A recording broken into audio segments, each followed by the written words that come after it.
एक बहुत कंजूस आदमी था, गंगा जी नहाने नहीं जाता था इसलिए कि कहीं पंडित कुछ मांग ना ले।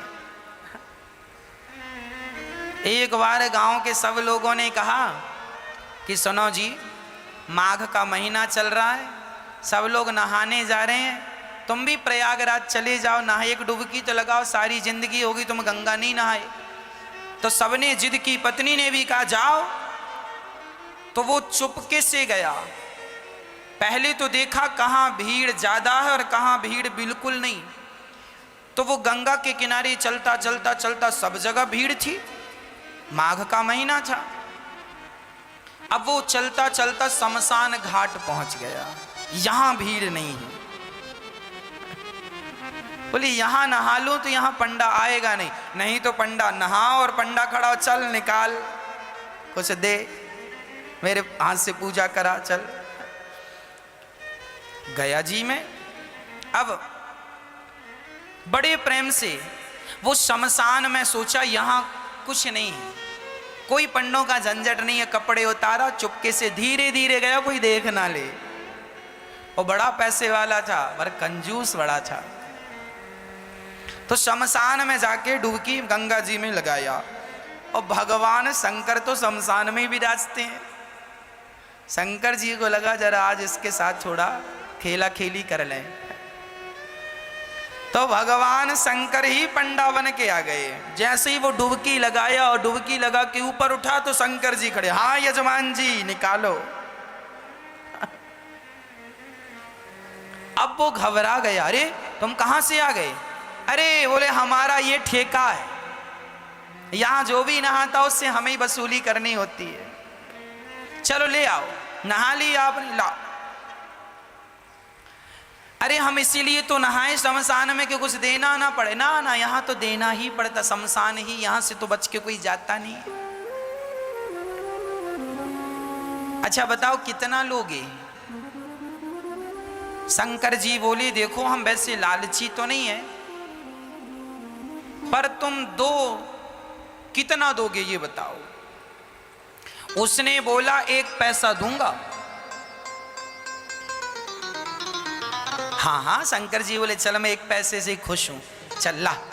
अभी नहीं लाया, कुछ नहीं हूं, उधार 1 पैसा दूंगा, वो भी उधार। तो शंकर जी बोले ठीक है, तो लिखवाओ फिर अपना एड्रेस वगैरह यहाँ। शंकर जी ने रजिस्टर में नोट किया, कहाँ के हो? फलानी गली, मकान नंबर फलाना। हाँ यहाँ के हो? हाँ सही है। हाँ मोबाइल नंबर? नहीं, मोबाइल रखते ही नहीं। अब वो उधारी का बहाना था बचने का, वो चला घर, और जैसे ही घर पहुंचा तो शंकर जी तुरंत दरवाजे के पास खड़े हो गए। हाँ यजमान जी 1 पैसा निकालो। दरवाजा खोला पत्नी ने, क्यों? फलाने जी हैं? हाँ हाँ हैं। तो उनसे बोलना कि 1 पैसा हमारा उधार है तो दें। पत्नी गई, क्यों जी, आपसे कोई 1 पैसा लेने आया उधार? क्या लिया आपने? अरे लिया दिया कुछ नहीं, नहाया उसका 1 पैसा है। तो यजमान जी ने पत्नी से कहा सुनो, कह दो कि घर पे नहीं है, जा। अब पत्नी गई, बोले मैं अभी तो कह के आई हूं कि घर। अरे कह देना, मैं भूल गई थी। अच्छा, पत्नी गई, सुनो जी महाराज हमारे पति तो घर पे है ही नहीं, कहीं गए। अच्छा कोई बात नहीं, जब तक नहीं है तब तक तुम जो बनाई हो सो दे दो, हम खाएंगे, इंतजार हमारा तो कोई है नहीं, यहीं बैठेंगे। अब पत्नी को लगा हे भगवान ये खाएगा, और तुरंत दौड़ी दौड़ी गई, क्यों जी 1 पैसा नहीं देते तो वो खाने का भी बोल रहा है। खाएगा भी। तो यजमान जी बोले अच्छा एक काम करो, बोल दो कि पति की तबीयत खराब है। पत्नी फिर गई, सुनो जी हमारे पति की तबीयत खराब हो गई, अभी जाओ बाद में आना। अच्छा तबीयत खराब हो गई? अरे हम डॉक्टर भी हैं, वैद्य भी, लाओ कहाँ था भाई? अब पत्नी फिर आई, सुनो जी कह रहा तुम्हारा इलाज करेगा। बोले इलाज पता नहीं क्या करता है, 1 पैसा तो अभी उतारा नहीं, इलाज करेगा तो पता नहीं कितना पैसा लेता है, इससे इलाज नहीं कराएंगे। अच्छा एक काम करो, कह दो कि पति, कह दो तुम कि हम मर गए। पत्नी ने कहा ये घोर पाप है, अभी आप जिंदा हो और हमसे कह रहे हैं मर गए। हम नहीं कहेंगे कि पति मर गए। अरे एक काम कर, मैं पड़ जाता हूं सांस बंद करके। वो सचमुच लेट गया। अब जब लेट गया तो पति ने कहा सुन ऐसे ना जा, जरा रोती रोती जा। ये सुनेगा कि मर गया तो चला जाएगा, एक पैसा तो बचेगा। अब वो मरने का नाटक किया और पत्नी रोती, महाराज महाराज बीमार थे, पता नहीं क्या हुआ, प्राण निकल गए। अच्छा शंकर जी बोले मर गया? हाँ। अच्छा एक काम करो, तुम घर में अकेली हो ना? हाँ। बोले मर गया तो उठाएगा कौन? मैं गांव वालों को बुलाता हूँ। अब भगवान जी ने, शंकर जी ने सारे गांव वालों, सुनो सुनो यजमान जी मर गए, सुनो सुनो यहाँ आओ, ये फलाना मर गया, जरा आओ। अब सारा गांव इकट्ठा हो गया। सब इकट्ठा, वो पड़ा है और पत्नी की तरफ बार बार यूं यूं करे, अभी है कि गया? अरे वही तो लाया गांव वालों को, कहाँ गया? थोड़ा देर मरी पड़े रहना। अब वो पड़ा मरा और गांव वाले अर्थी तैयार कर रहे हैं।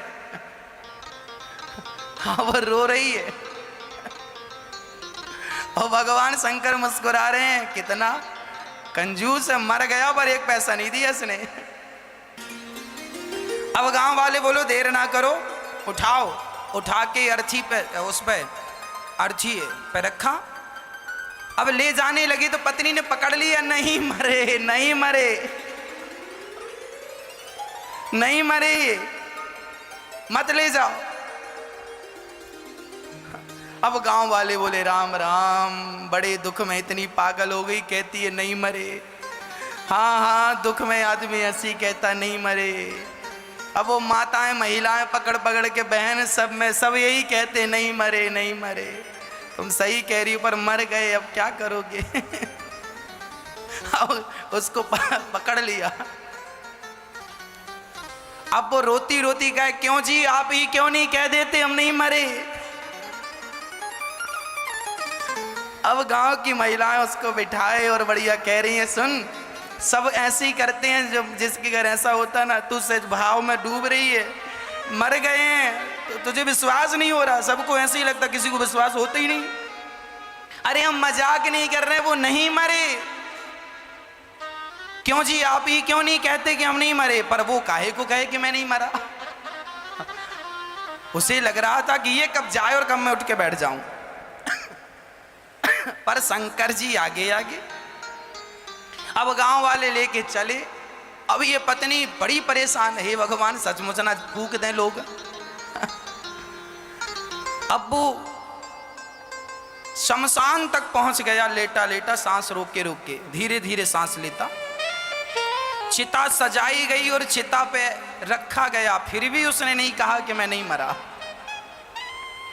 तब शंकर जी ने कहा यजमान जी अब आग लगाने का नंबर है, अब मौका नहीं मिलेगा, अब बताओ लगा दें? फिर भी वो आंख ना खोले। तब शंकर जी समझ गए एक नंबर का कंजूस है ये। तब शंकर जी बोले अच्छा मैं किसी के भांग धतूरा से प्रसन्न होता हूं, आज मैं तेरी कंजूसी से प्रसन्न हो गया। चल बोल तुझे क्या चाहिए, क्या चाहता है? तो उठ के बैठ गया। बोले देना ही है तो कुछ मत दो, जो एक पैसे को कहा था वही छोड़ दो, वही छोड़ दो। शंकर जी ने कहा जा छोड़ा। वो अपने घर चला गया शंकर जी। तब से शंकर जी को भोला भंडारी कहने लगे, बड़े भोले हैं शंकर जी। उसको भी मिल ही गए।